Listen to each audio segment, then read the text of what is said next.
Border Gavaskar ট্রফির series জিততে ও WTC champions ট্রফির ফাইনালে উঠতে মরিয়া ভারত ও অস্ট্রেলিয়া দুই দল। প্রথম ও দ্বিতীয় টেস্টের ফলাফলে দুটো দলই একটি একটি করে ম্যাচ জিতেছে এবং তৃতীয় টেস্ট বৃষ্টির জন্য ড্র হয়ে যায়। আর বাকি দুটো টেস্ট ম্যাচ দুটো দলই তাদের বেস্ট 11 জনকে নিয়েই মাঠে নামবে। এদিকে ভারতীয় শিবিরে আশ্বিনের মতো অভিজ্ঞ খেলোয়াড়ের বিদায় ভারতীয় ম্যানেজমেন্টকে দুশ্চিন্তাতে ফেলেছে। তাই নতুন চাল চালতে চলেছে ভারতীয় দল, যা অস্ট্রেলিয়াকে বিপদে ফেলবে। আপনি কি ভাবছেন কুলদীপ কিংবা অক্ষর বা ওয়াশিংটন সুন্দর? না, এক নতুন মুখ। এখনই দেখতে একটি লাইক করুন, চ্যানেলে নতুন হলে চ্যানেলটি সাবস্ক্রাইব করে বেল আইকন প্রেস করতে ভুলবেন। কুলদীপ অক্ষরকে টপকে কেন টেস্ট দলে তনুষ কোটিয়ান? তনুষ বর্ডার গাভাস্কার ট্রফি শুরুর আগে ভারতীয় এ দলের হয়ে অস্ট্রেলিয়ায় গেলেও প্রথম একাদশে খেলার সুযোগ হয়নি।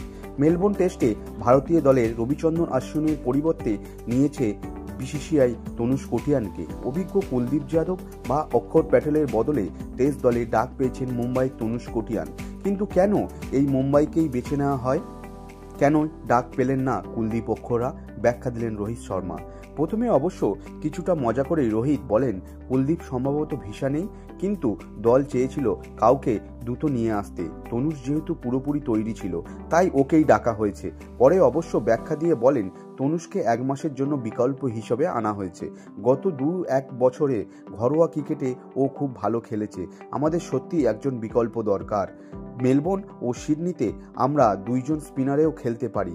কুলদীপ ও অক্ষর ডাক না পাওয়ায় কারণেই জানিয়েছে ভারত অধিনায়ক। তিনি বলেন, কুলদীপ 100% ফিট নয়, ওর হার্নিয়া অপারেশন হয়েছে, আর অক্ষরের সদ্য সন্তান হয়েছে, ও এখানেই আসতে পারবে না। সেই দিক থেকেই তনুষকে দলে নেওয়া একেবারে সঠিক সিদ্ধান্ত। তনুষ কি করতে পারে সেটা ও ঘরোয়া ক্রিকেটেই দেখিয়েছে। মুম্বাই যে গতবার রঞ্জি জিতেছে তার অন্যতম কারণ তনুষের পারফরমেন্স। তাছাড়া ও অলরাউন্ডার হিসাবে খেলতে পারবে, ফলে সব দিক থেকেই আমরা সাহায্য পাব।